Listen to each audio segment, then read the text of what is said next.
Hey, hey, hey! My name's Helianthus Cryptid, or Nephilim if you'd prefer. Welcome to my cozy corner of the internet. Another cliffhanger ending which left me on the edge of my seat. So I am here once again with the 6th chapter of Sitting in a Tin Can, written by Aurorian on AO3. Here are the trigger warnings before I get into the chapter. This fanfiction includes topics that may be triggering to some viewers if you are likely to be affected by any of the following: implied homophobia, implied prostitution, and implied drug dealing, then please consider listening to one of my other videos, such as the Age Row series, which is written by XX Cypress Minerva XX. Now I implore you to sit back and relax, whilst I read to you.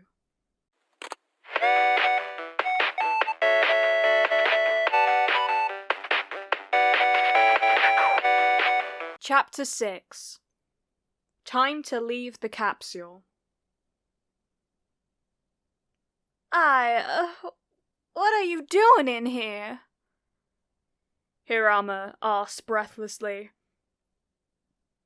I think the better question is, what is this dress doing in your closet?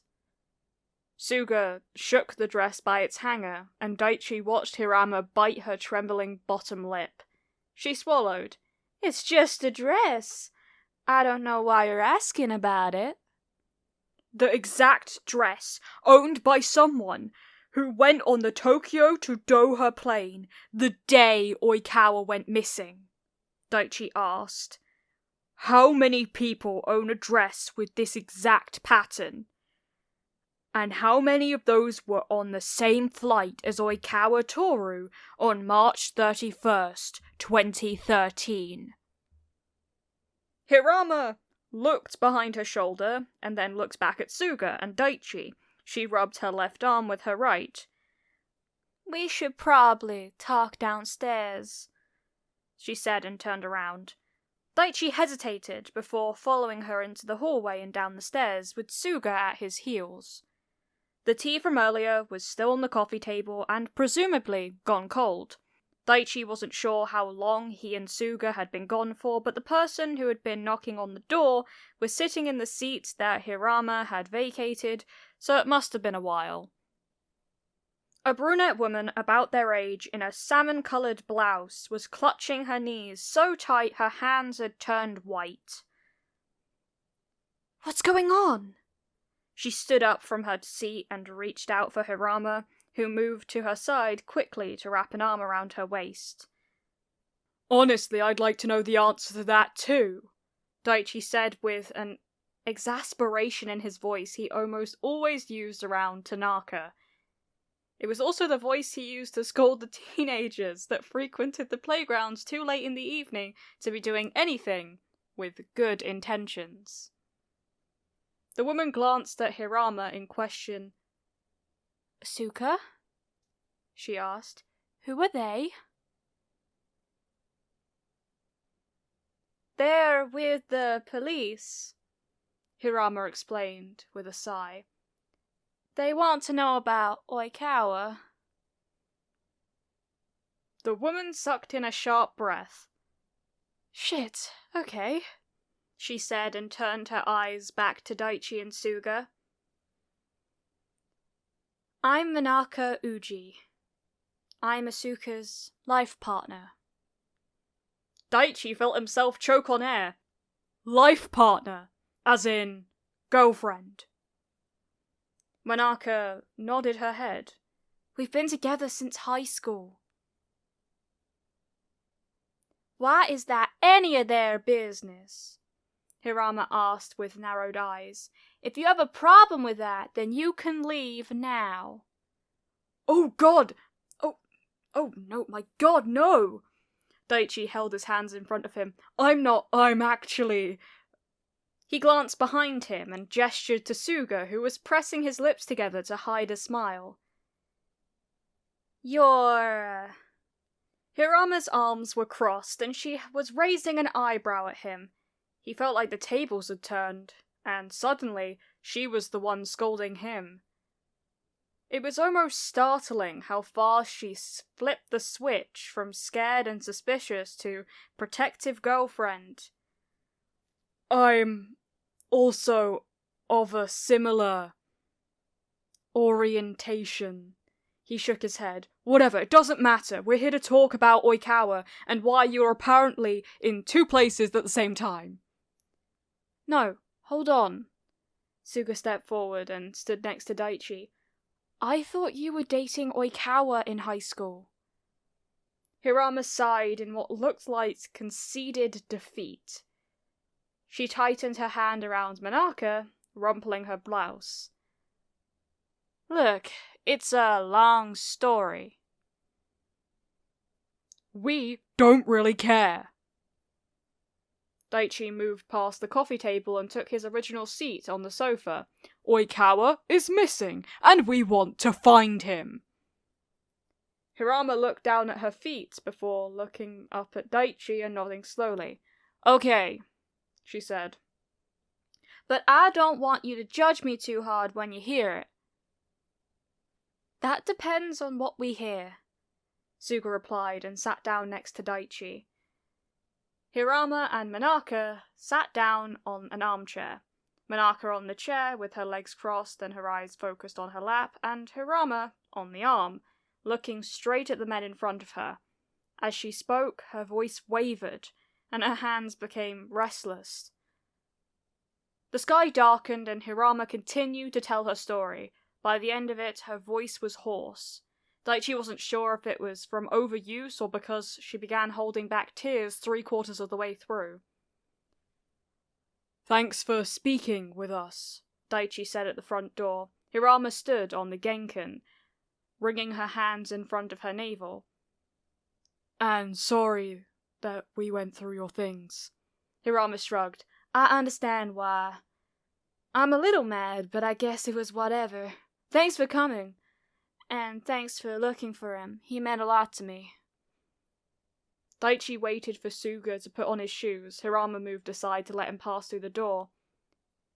We can't promise we'll find him, Suga said. But we'll try our best. As long as he's okay, Hirama said quietly. Daichi nodded to her and opened the door of his car. We'll see what we can do, he said and climbed in. Suga got in and put a hand against his forehead.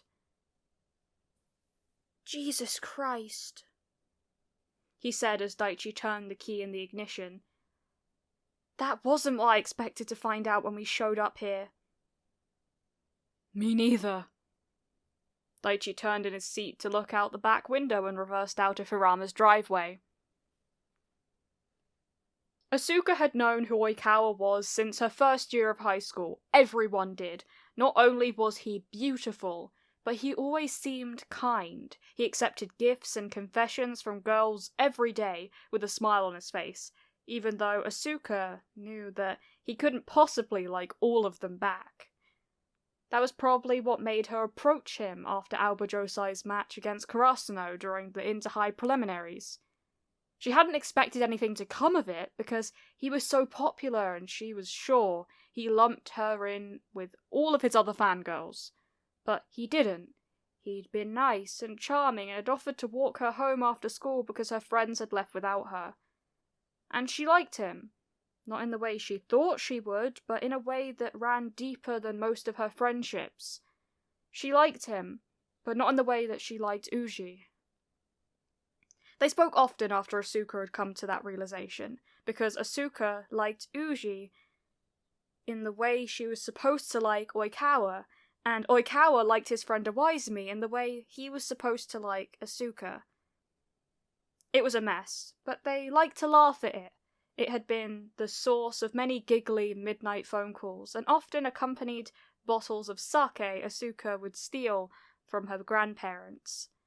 Their friendship was short, and barely showed its face to anyone at school, because Asuka knew that their friends would assume they were together, and she didn't want that. She liked Oikawa, but not enough to lie to Uji. But a day in October changed that for both of them.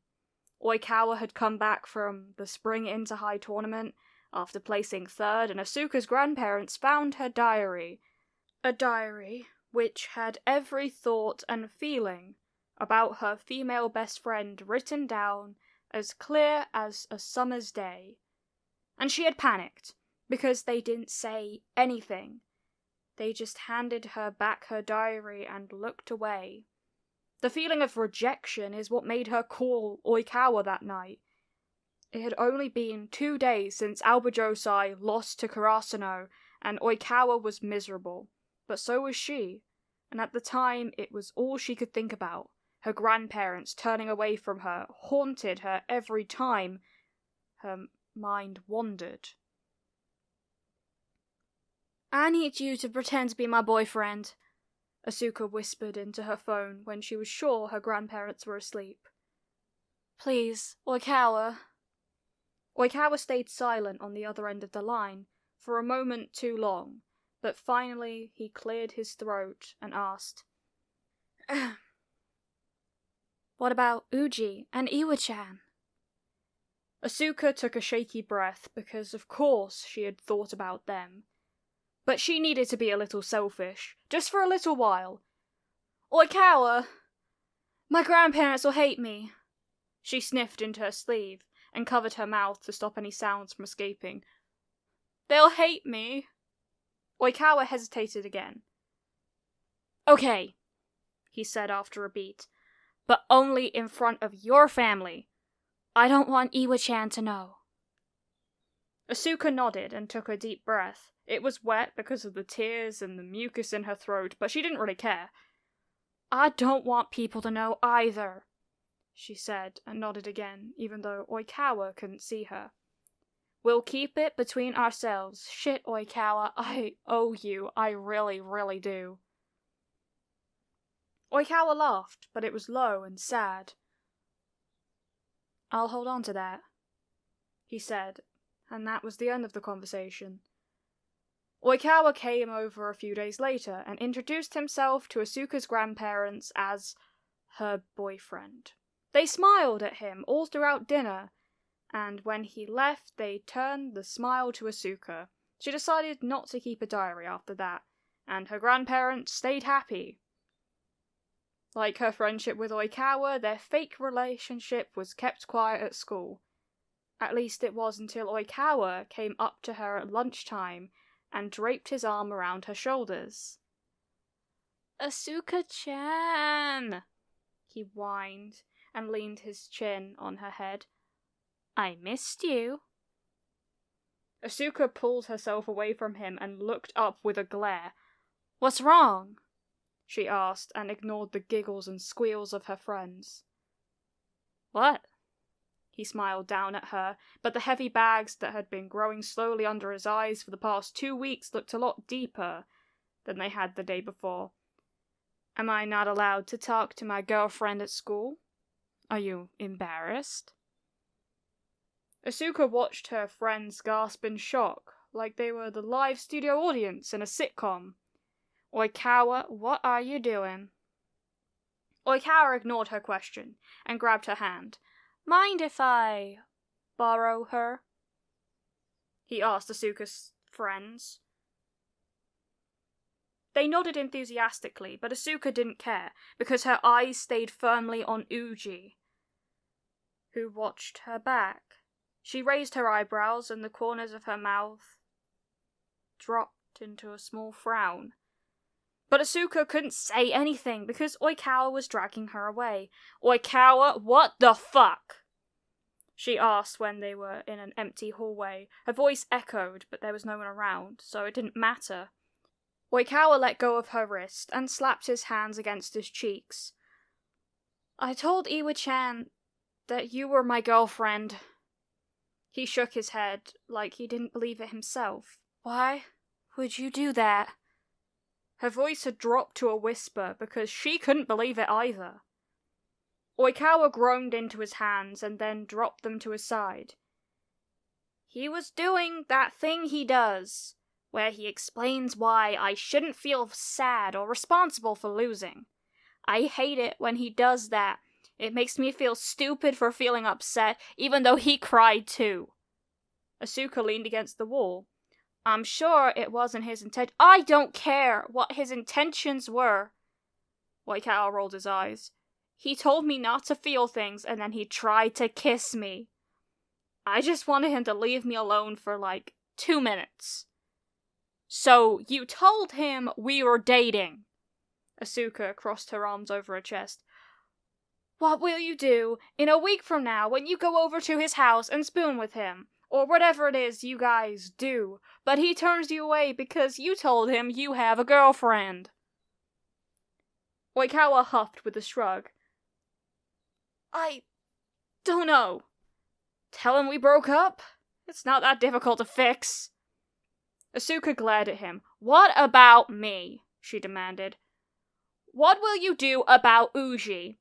Because you just told her we're dating. Oikawa had the decency to look guilty. Shit. I'm sorry, he said. I wasn't thinking. Yeah, I know. Asuka sighed, and pushed herself away from the wall. Just fix things with Elizami, and I'll fix things with Uji, okay? Oikawa nodded. Okay. And Asuka thought that was it. She pulled Uji aside after school and told her the truth, that Oikawa lied, and that she actually liked Uji. To her surprise, Uji accepted the concession. But that wasn't the end of it. Awizumi had started to avoid Oikawa, which stressed him out, and he never got the chance to clear up the lie with his friends. Asuka didn't really mind, as long as Uji knew that it wasn't true. But she watched him practice jump serves every day, watched him push his body to its limits and a little bit further, and nothing she said would make him stop. Until one day, he did. I need to cash in that favor you owe me. Oikawa was in her room, because her grandparents still thought that they were dating. He was whispering, because the door needed to be left open when he came over, even though neither of them had any desire to do anything. I sort of assumed that cancelled out when you told my girlfriend you were my boyfriend, Asuka replied. It's important, Asuka-chan. His voice wavered, and Asuka knew he was serious. She sat up a little straighter. What do you need? Oikawa took a breath. I want to leave. He leaned in closer and whispered a little quieter. You're going to Argentina in 2 months. You are literally leaving. Why do you need help? Oikawa closed his eyes. No, I don't want to go to Argentina. I don't want to do anything. God, I want to disappear. Asuka reeled back. Oikawa, what the fuck are you talking about? Listen, I have it all planned out. I just need you and Uji to help, he said, and took a folded piece of paper out of his pocket. Is this because Awazumi has been avoiding you? This is a bit of an overreaction, Asuka said, and took the paper from Oikawa. She read over the steps and dropped it onto the bed between them. It's not because of that. Oikawa looked at Asuka long and hard. You know why I'm doing this. I can't go to Argentina. But I can't stay here either. What about your parents? Your nephews? Your friends? Asuka didn't want to cry because this was ridiculous, and it wasn't going to happen. What about everything you worked so hard for? Oikawa scoffed. I already blew it, he muttered. I lost national— I swear to God, Oikawa Toru, Asuka glared at him with watery eyes. If you mention nationals or Kageyama or Ushijima, I will get on that plane with you and throw you out the goddamn window. Oikawa nodded. You know that isn't the only reason. And I don't think I'll disappear forever, he added with a deep sigh. I'll only go for a few months. I'll call my parents, let them know I'm safe and where I am so they can come visit. But I need to start over, where no one I know can set unrealistic expectations of me. Asuka looked down at her bedroom floor. As long as you promise the people who matter will know where you are, I'll help. Oikawa nodded. Yes, he said with a breath of relief. Thank you. And promise to call me exactly a week after you get home, she added. I don't want to have to lose sleep worrying about you. Oikawa smiled sadly at her. I promise, he said. Asuka talked Uji into the plan. It wasn't difficult because Asuka managed to convince her grandparents to buy 2 tickets to go to Argentina and gave one to her. Unfortunately, Asuka wouldn't be going all the way there. Oikawa's plan was simple. Too simple in Asuka's opinion, because it wouldn't be hard to figure out, which meant the police or whoever was called to look for Oikawa would find him quickly. Oikawa was going to board the plane like nothing out of the ordinary was happening. Asuka and Uji would get on too in bright dresses that no one could possibly miss, and sun hats large enough to cover their hair, but not so much of their faces that people would be suspicious. Then, when it was safe to do so, Asuka and Oikawa would go into the plane bathroom together. Oikawa would change into Asuka's dress, and Asuka would put a sweater on over her bare chest, and the leggings she'd worn underneath the dress. Then they switched seats, Oikawa next to Uji, and Asuka next to a sleeping old woman. When they got off of the plane, Oikawa and Uji would casually board the connecting flight in their sundresses, while Asuka went to the help desk to get an emergency flight home. It was easy, and it worked, at least for a little while. But Oikawa came home with Uji 2 weeks later, made a right turn where she made a left, and disappeared forever. Asuka knew she'd fucked up when the police announced that the case turned cold, even though they had come to visit her with questions only a week after Oikawa was supposed to call her. She told them everything that happened, but Oikawa still hadn't called, and he still hadn't been found. On the way home, Suga sighed so loud that Daichi couldn't not turn to him. "What's the matter?" he asked, because Suga was resting his head on the window, looking like the epitome of disappointment. "Just thinking about Kaito," he said, and then added when Daichi frowned in confusion. "He's Oikawa's nephew. Oikawa disappeared on purpose, which means that Kaito has to suffer at home because Oikawa decided to be selfish." "Maybe he thought he had no other choice. Hirama wasn't very specific with the details regarding the why." Suga hummed deeply. "Maybe," he said. "Do you think she doesn't know, or do you think she's holding back a few bits of information?" Daichi wasn't sure. She seemed genuine and everything else in her story added up. "I have no idea," he said. "But I do know that we have to tell Iwaizumi. And I don't think it'll go well." "Fuck," Suga muttered, and put his head back on the window. "I'm not looking forward to that conversation." And Daichi realised he wasn't either, because even though he had barely known Iwaizumi for a week, he felt responsible for protecting his feelings. He thought the guy had already been through enough. Iwaizumi was sitting on Daichi's couch when they walked in through the door, with a mug of tea in one hand and his phone in the other. He looked comfortable. It was an expression Daichi had never seen on him before. In high school, he always looked determined, which was understandable. Daichi only ever saw him on the volleyball court back then, after all. And in the weeks since they'd reunited, he looked tired and exhausted, like he could collapse at any moment, and was forcing himself to stay on his feet. Something about the tranquil way he was scrolling through his phone made Daichi hesitate at the door. He and Suga had discovered something crucial to the case, but telling Iwaizumi that Oikawa had disappeared on purpose would upset him. But unfortunately for Daichi, he had to tell him if they wanted to find Oikawa. "Hey," Oizumi said and looked up from his phone with a nod. "Hirama tell you anything noteworthy?" Daichi looked at Suga and felt the other man place a hand on the small of his back. "Yeah," he said, and the two of them walked forward. "She gave us a lot, actually."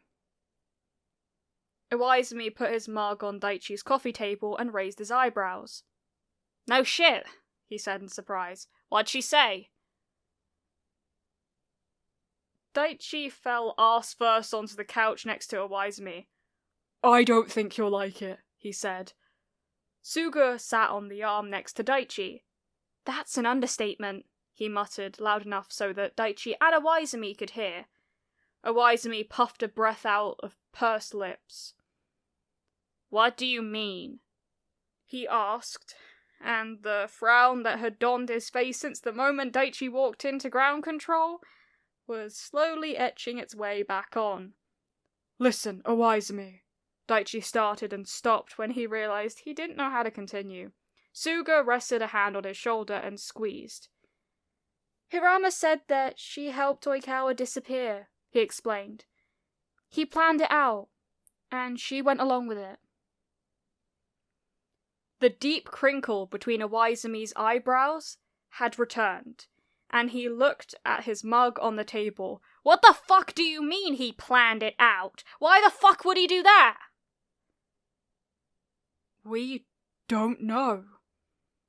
Daichi sat back into the cushions of the couch and prayed that the answer to their impossible riddle fell into their laps, because at this point, it seemed that every time they found an answer, a new question popped up. Like, why Oikawa thought he needed to disappear, or where he was now. And the smallest part of Daichi's mind supplied him with the question he hoped no one had to ask. Was he even still alive? "She didn't tell you?" Iwaizumi asked. The usual gruffness in his voice had morphed into something small and pathetic and desperate, something guilty that didn't suit him at all. And Daichi realized that Iwaizumi thought that maybe he had something to do with this appearance, if it was something Oikawa did of his own free will. "No," Suga said, with a softness that Daichi hadn't heard in a while. He liked to think it was reserved for the kids in Suga's class because it seemed like the sort of voice. Calming and kind, like stability and acceptance. It was a voice that Daichi thought embodied, "Don't worry, I'm not mad, I know it was just an accident." She allegedly didn't know why either, but she had owed Oikawa a favour, so... Iwaizumi turned his face away. "She owed him a favour?" he asked. "They were together. Why did she do it because she owed him a favour?" Daichi and Suga exchanged a look. He noticed that they were doing that a lot lately. "They weren't," Daichi said, and scooted a little closer to Iwaizumi. Suga's hand fell from his shoulder. Iwaizumi's shoulders tensed. "They weren't?" Daichi shook his head. "According to Hirama, they only pretended to be, to get her grandparents off her back." Iwaizumi turned back to face them, and Daichi pretended to not notice the splotchy patches of red on his skin, and the way his eyes seemed to shine a lot brighter than before. "Why did he tell me she was his girlfriend?" "You'll have to ask him that when we find him," Suga said. "And we will find him. We're halfway there." Iwaizumi scoffed and wiped his nose with the sleeve of his sweater. "He doesn't want to be found. He dropped out of everyone's lives because he wanted to. Why should we waste our time looking for him?" "Because it isn't just about him," Suga explained, and they watched Iwaizumi stand up from the couch. Suga followed suit and circled his hands around the crook of Iwaizumi's elbow to stop him from moving. "I asked Daichi to help me find him because the people he left behind are suffering. I didn't want to do this because we were besties and I missed him. He went missing, and that had repercussions. Whether it was intentional or not, his actions had consequences. Awaizumi tugged gently at Suga's hands until it fell to his side. As noble as that is, Suga, he began and took a few steps towards the door. I don't think I can keep looking for him if he doesn't want me to find him. He made the choice to leave me, and I'm not gonna follow him if that isn't what he wants. He's had 5 years to reach out. If he felt any urge to do so, he would have. And then he left. It was quiet. Suga was staring at the living room door as he was waiting for Awaizumi to come back through and change his mind, but the sounds of his car starting up and the headlights flashing through the living room window quickly stopped any hope of that happening. You think he'll come back? Daichi asked. Suga turned around on his heel to face Daichi with a small smile. He nodded as he said, I haven't known him for very long, but he seems like the loyal type. True, Daichi agreed. We don't know if Oikawa is okay. I think he'll worry too much about him to leave it alone. Suga hummed in agreement through a closed-lipped smile. I think so too. He glanced past Daichi and looked at the clock on the mantelpiece. His smile dropped a fraction as he read the time. It's pretty late, he muttered. Daichi turned his head to look at the clock. Both hands were pointing at 11. Before all of this, I was asleep by 10 every night. Suga laughed and Daichi turned back to face him. You're such an old man, Dai, he said and bumped their hips together. Do you even go out with friends at all? Daichi rolled his eyes and fought the smile that threatened to creep on his face at Suga's teasing. For your information, I have weekly dinners with Kyoko. Ooh, dinner. Suga wiggled his fingers in the air. You're such a daredevil, totally not proving that you're actually in your mid-60s, and you've been fooling everybody the whole time. Are you really calling me an old man? Daichi asked, and Suga nodded with a breath of laughter. You really can't say anything. Look at this. Daichi reached out and tugged on the permanent cowlick of grey hair that stuck up on top of Suga's head. You've been grey since the day I met you. More like I turned grey the day I met you. Suga poked Daichi's right cheek with his index finger. Good grief. The stress you cause me, Sawamura. You don't fool me, Sugawara. Daichi tugged on the cowlick one more time before crossing his arms across his chest. You pretend to be all innocent and sweet, but we all know you're batshit crazy. Suga shrugged innocently and glanced at the clock again. I hate to cut the blatant defamation short, Daichi, but I should really go. If I stay any later, I won't be able to wake myself up for school tomorrow. Daichi frowned. You got a way home? He asked, because Suga had gotten a ride with him, and the sky was already way too dark to walk home alone. I'll be fine, Suga said and batted his hand in the air like he was trying to physically dismiss Daichi's concern. Daichi looked outside again.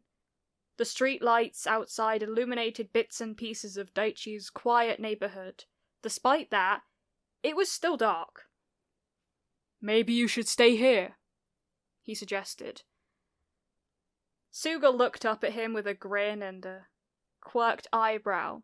If my memory serves me correctly, this is a one-bedroom house, Dai, he said. Are you suggesting that I sleep on the floor? Of course not. Daichi cleared his throat and averted his eyes. You can take my bed. And they say chivalry is dead. Suga placed his hands against his heart and pretended to swoon. Considering the fact that I have no desire to be mugged today, I'll take you up on that. Great, Daichi said, and tried not to think about the fact that Suga would be in his bed. They moved into the next room, and Suga collapsed face first onto Daichi's bed. He military crawled up to the head and planted his face between the pillows. "So tired," he groaned. "Do you want to wear something to bed?" Daichi asked. "It would be appreciated." Suga rolled onto his back. Daichi felt his eyes on him as he pulled out his top drawer and took out a pair of plaid pajamas and a shirt. "These good?" "Mm-hmm."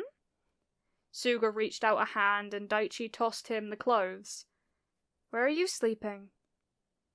Daichi took out another shirt for himself. "The couch," he said. "You'd expect me to sleep on the floor?" He smiled down at the folded clothes in his hand as he repeated Suga's words from earlier back to him. "Course not," Suga said. "You'll sleep next to me." Daichi felt like his eyes bulged out of his head for a moment. "No, that's okay. I don't mind sleeping on the couch." "Nah, you can sleep next to me." Suga sat up and leaned forward to grab Daichi's wrist.